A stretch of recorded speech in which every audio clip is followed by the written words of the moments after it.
Good morning. আমার কাছে এখন গুড মর্নিং, কারণ আমি একটু আগে উঠেছি। একটু আগে উঠে আমি ব্রাশ টাশ করে ফ্রেশ ট্রেশ হয়েছি। তো আমি এখন চা খাচ্ছি। তো মা চা করে দিলেও চা খাচ্ছি। আমরা কালকে বাড়ি এসেছি, মানে কালকে রাতে তো না, কালকে রাতে না, কালকে এসছি বাড়িতে। ট্রেনে যেদিন আসলাম কালকে বাড়িতে, সেদিন রাতে মানে এত ঘুমিয়েছি, মানে এতটা ক্লান্ত ছিলাম, আর কোনো ব্লগ তো করিনি। মানে ফেরার কোনো ব্লগ আমি তোমাদেরকে দিতে পারিনি।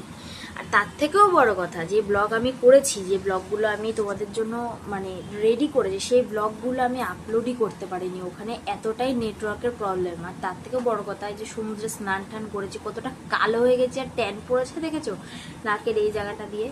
মানে আমরা সবাই কালো হয়ে বাড়ি এসেছি, এতটা খারাপ অবস্থা।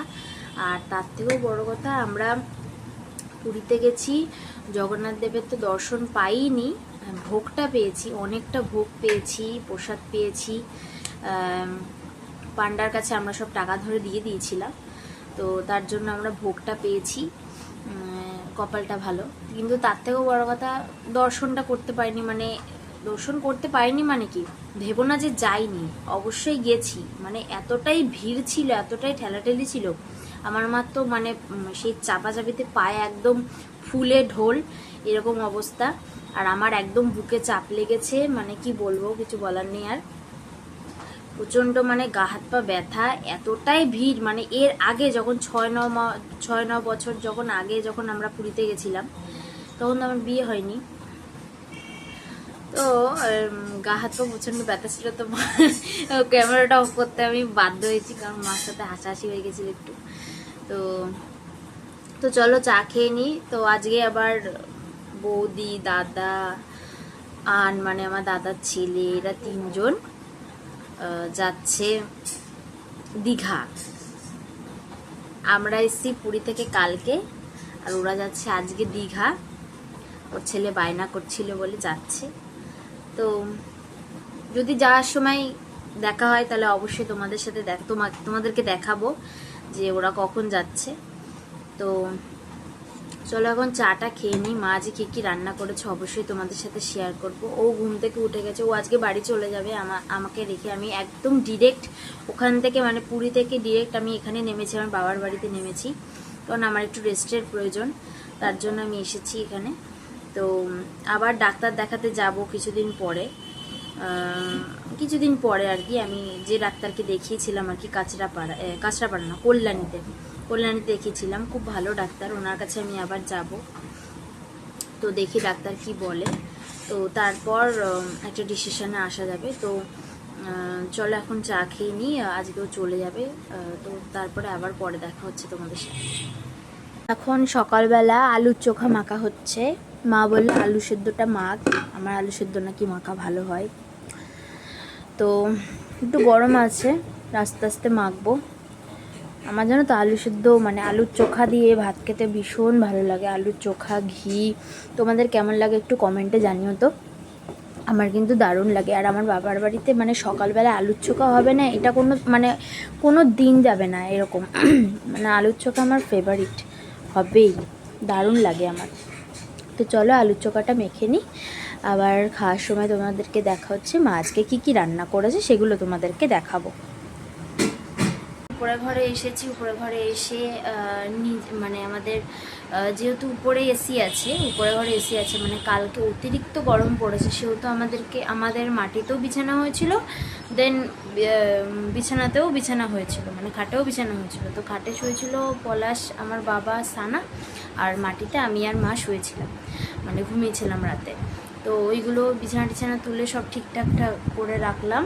তো এখন বসে আছি। অতিরিক্ত গরম পড়েছে, কালকে বিকেলের দিকে প্রচণ্ড কালো মেঘ করে এসেছিলো, মানে সেরকম বৃষ্টি হয়নি, কিছুটা বৃষ্টি হয়েছে, মানে হয়তো কোথাও বৃষ্টি হয়েছে, সেই আবহাওয়াটা হয়তো এখানে এসেছে, সেরকম হতে পারে। তো এখন একটুখানি পরে যাব ঘর ঠর ঝাড় দিয়ে স্নানে। তো ও তো আজকে বাড়ি চলে যাবে, তো ওই জন্য আজকে একটা ব্যাগ গুছিয়ে দিয়েছি। আমার যেগুলো আর লাগবে না জামা কাপড়, সেগুলো দিয়ে দিয়েছি ওকে একটা ব্যাগের মধ্যে পুরে। ও ও আজকে নিয়ে যাবে, যতটা খালি করা যায় আর কি। তো আমি তো কিছুদিন পর বাড়ি যাবই, তখন হচ্ছে গিয়ে আমি ঠিক করে নেবো সব ওখানে গিয়ে। তো আমার ঘর টর সব কিছু পরিষ্কার টরিষ্কার করার জন্য আছে, তো ওই জন্য আমি কিছুদিন পরে বাড়ি যাব। তো এখন খাওয়া দাওয়া হয়ে গেছে, এখন আমি বসে আছি। আজকে আর কাচাকুচি করতে ইচ্ছা করছে না। তো বাবার বাড়ি থাকলে যেরকম হয় ল্যাদ খেতে ইচ্ছা করে, এটা যদি শ্বশুরবাড়ি হতো তখন তো আর এখন বসে থাকতাম না, কাজ করতাম। তো যাই হোক, তো এখন বসে আছি। আর বৌদির জন্য একটা কানের কিনেছি। কী কী কেনাকাটি করেছি আমি না ওখানেই সবাইকে ভাগ ভাগ করে দিয়ে দিয়েছি, তোমাদেরকে আর সেরকমভাবে দেখানো হয়নি। কি দিয়েছি দেখবে, এই যে দেখাচ্ছি আমি। কয়েকটা জিনিস কিনেছি, যেমন এই জিনিসটা কিনেছি, ম্যাগনেট যেটাকে বলা হয়, ফ্রিজ ম্যাগনেটও বলতে পারো, আবার তোমার ঠাকুরের জিনিস তো ফ্রিজে না লাগানোই ভালো। তো আমার মনে হয় যে আলমারিতে লাগানোই বেটার হবে, কারণ ফ্রিজে মাছ মাংস সব কিছু থাকে। তো সেই জন্য আমি এই ম্যাগনেটটা কিনেছি। এই ম্যাগনেটটা আমি সবার জন্যই কিনেছি, পিসি, বম্মা, মা আর আমার জন্য একটা কিনেছি। আমারটা এখনও লাগানো হয়নি। তো এটা মা আলমারিতে লাগিয়েছে, বলেছে যে আলমারি লাগাতে। আর তারাপীঠে যখন গেছিলাম তখন মার জন্য তো একটা কিনেছিলাম, এরকম এই যে মা তারার এরকম একটা, এটা আমার জন্যও কিনেছিলাম আমি। তো ম্যাগনেটগুলো কিনে রাখলে কি একটা স্মৃতি, যে না আমি ওই জায়গায় গেছি বা কোনো কিছু। আগে তো এইসব ছিল না, এখন এইসব বেরিয়েছে। তো যাই হোক, এখন একটা ট্রেন্ডিং যে যেখানে যাবে একটা করে ফ্রিজ ম্যাগনেট নিয়ে আসা, যে একটা স্মৃতি, ঘুরতে গেছি। তো ওইগুলো কিনেছি। আর একটা জিনিস তোমাদেরকে দেখাই, আমি যেহেতু বাড়ি এসেছি ডিরেক্ট, তো বৌদির জন্য আর দিদির জন্য আমি একটা কানের কিনেছি, পুরী থেকেই কানেরটা কিনেছি। তো তোমরা বুঝতে পারবে কিনা জানি না, সেম কানের, তোমাদের আর ডবল করে দেখালাম না, এইটাই। আর একটা আমি কিনেছি দিদির জন্য, এটা আমি বৌদির জন্য রেখেছি। আর একটা কানের আছে, ওটা হচ্ছে পিসি আমাকে দিয়েছে। আর একটা ব্যাগ কিনেছিলাম, সেটা হচ্ছে গিয়ে যেটার মধ্যে আমি ওকে জামা কাপড়গুলো দিয়ে দিচ্ছি আর কি। তো সেইটার মধ্যে আমি সেইটা দিয়েছিল আমাকে বম্মা, এটা হচ্ছে কথা। আর এই কানেরটা আমি দিতে যাব, যেহেতু বৌদিরা আজকে ইয়েতে চলে যাবে, দীঘাতে চলে যাবে, তো দিয়ে আসবো, তখন তোমাদেরকে দেখাবো। তো চলো ঘর ঠর ঝাড় দিয়ে নিই, আবার পরে তোমাদের সাথে দেখা হচ্ছে। তো আমার খাওয়া দাওয়া হয়ে গেছে, একটু আগেও চলে গেল আমাকে রেখে, এখন বাড়িতেই থাকবে। যত হোক জামাই মানুষ, শ্বশুর বাড়িতে তো আর থাকতে পারে না, এটা স্বাভাবিক না। তো বাড়ি চলে গেল ও, আমাকে কটা জিনিস যেহেতু আমার প্রয়োজন ছিল সেগুলো নিয়ে দিয়ে গেল। আর আমার যেগুলো আর লাগবে না সেগুলো একটা ব্যাগে ঢুকিয়ে দিয়েছে, ও সেগুলো নিয়ে গেছে। এখন প্রায় মোটামুটি রানাঘাট কি শিমুরালি এরকম হবে। তো এখন আমি সবে খেয়ে দিয়ে আসলাম, খেতে ইচ্ছা করছিল না, তো তবুও খেলাম। এখন তো খেতে হবে আমাকে, শরীরটা সেরকম ভালো না আমার। তো প্রচণ্ড গরম পড়েছে, এতটা পরিমাণ গরম পড়েছে মানে কিছু বলার নেই। মানে একটাই কথা বলবো, আমরা যে ঘুরতে গেছি, মানে পুরী বলো দীঘা বলো না, এখন কি বলো তো, মানে যেতে গরমের সময় কিন্তু সমুদ্র সত্যিই ভালো লাগে। যেমন আমরা কি কয়েকজন মিলে আমরা প্ল্যান করি যে ওয়াটার পার্ক যাব বা কিছু, অনেকে যায় আবার অনেকে যায় না। তো যার জন্য আমরা কি প্ল্যান করি, পুরী বা দীঘা প্ল্যান করি। তো তার থেকেও বড় কথা, পুরীতে গিয়ে যদি তোমরা মনে করো যে হচ্ছে গিয়ে গরমকালে সাইট সিনিং করবে পুরীতে গিয়ে, বা দীঘাতে তো সেরকম কিছু নেই জগন্নাথ মন্দির ছাড়া, আর পুরীতে তো সাইট সিনিং আছেই। তোমরা যদি মনে করো যে সাইট সিনিং করবে, মানে খুব বড় ভুল ডিসিশন নেবে তোমরা। কারণ সবথেকে বড় কথা, শীতকাল ছাড়া তোমরা পুরীতে গিয়ে সাইট সিনিং করো না, মানে একদম পায়ে তো ফোসকা পড়বেই গরমে, তার থেকেও বড় কথা সরাসরি জ্বলে যাবে তোমাদের। এতটা কষ্ট করে আমরা সাইট সিনিং করেছি, কারণ কি আমাদের সাইট সিনিং করার প্রয়োজন পড়তো না। আমরা এর আগেও অনেক বছর আগে গেছিলাম, তো তখন আমার ঠামা বেঁচে ছিল, তখন আমরা যখন গেছিলাম তখন কিন্তু আমরা সাইট সিনিং করেছিলাম, আমাদের আর দেখার প্রয়োজন পড়তো না। কিন্তু এবার তবুও গেছি, যেহেতু অনেক বছর পর যাচ্ছি, সেহেতু আর একবার গেছিলাম, তো যার প্রয়োজন ছিল না।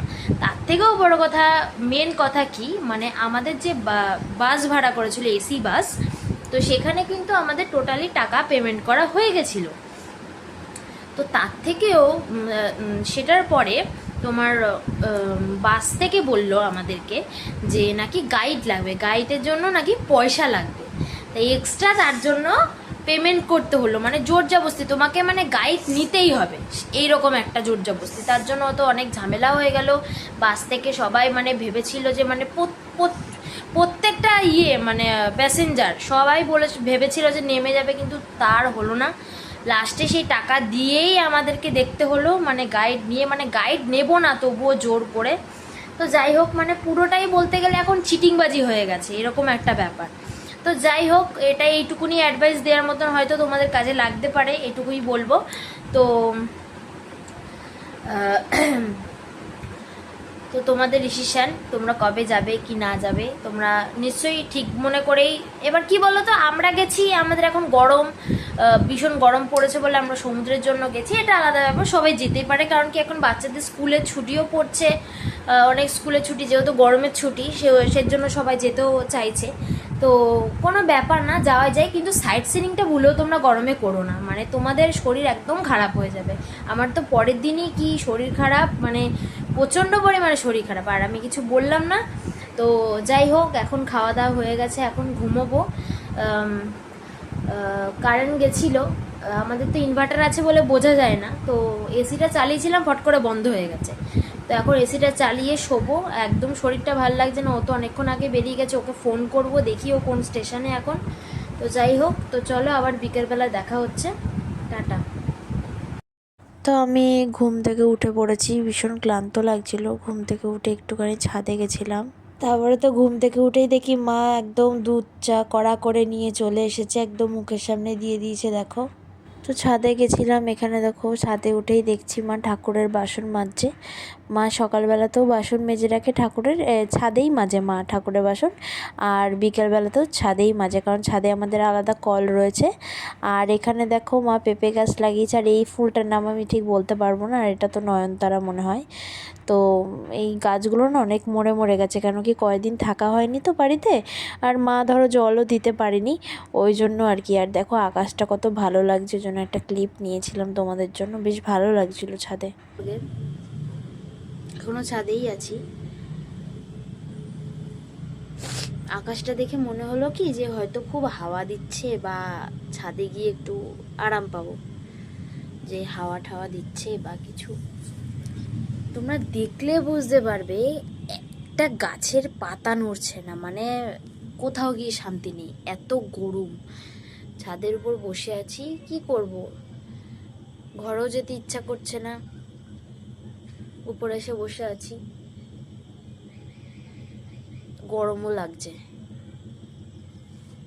মানে কোথাও গিয়ে শান্তি নেই গরমে, মানে সেটাই আমি ভাবছি কি করব। ঘরে গিয়ে সবসময় তো আর ঘরে ভালো লাগে না, ওই জন্য ভেবেছিলাম উপরে আসি। এবার হাঁটাহাঁটি করতে গিয়ে আমার পাটা গেছে ব্যথা হয়ে, অনেকক্ষণ হাঁটাহাঁটি করেছি, তার মধ্যে ও ফোন করলো, কথা বললাম। তো এখন অন্ধকার হয়ে গেছে, যার জন্য ক্যামেরাটা এরকম লাগছে আর কি, কালো কালো লাগছে। তো ওই জন্য বসে আছি, দেখছি একটাও গাছের পাতা নড়ছে না, একটু হাওয়া নেই। তো একটু পরে উঠে যাব, মশা টশাও আসছে।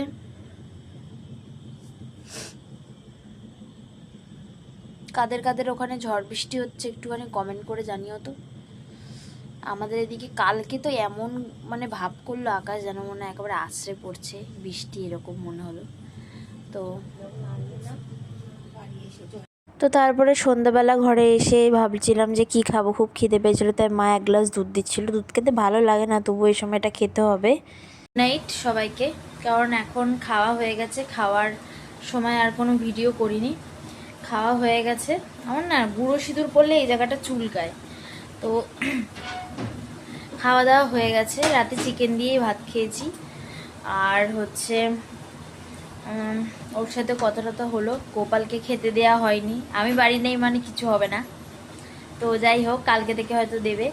তো খাওয়া দাওয়া হয়ে গেছে, এখন শুতে যাব। উপরে বিছানা টিছানা সব হয়ে গেছে, আমি আর মা মিলে বিছানা করেছি। তো সন্ধ্যাবেলা তো দুধ খেয়েছি জানোই, তারপরে প্রচণ্ড খিদে পেয়ে গেছিলো, তো ভাত টাত খেয়ে নিয়েছি তাড়াতাড়ি। আর বাবা উপরে শুয়ে পড়েছে, আমরা সবাই উপরেই শুচ্ছি। বাবা মাটিতে শোবে বিছানা করে, মানে বিছানা হয়ে গেছে আর কি, যেহেতু উপরে এসি আছে, যেহেতু খুব গরম পড়েছে, এসি ছাড়া শোয়া যাবে না।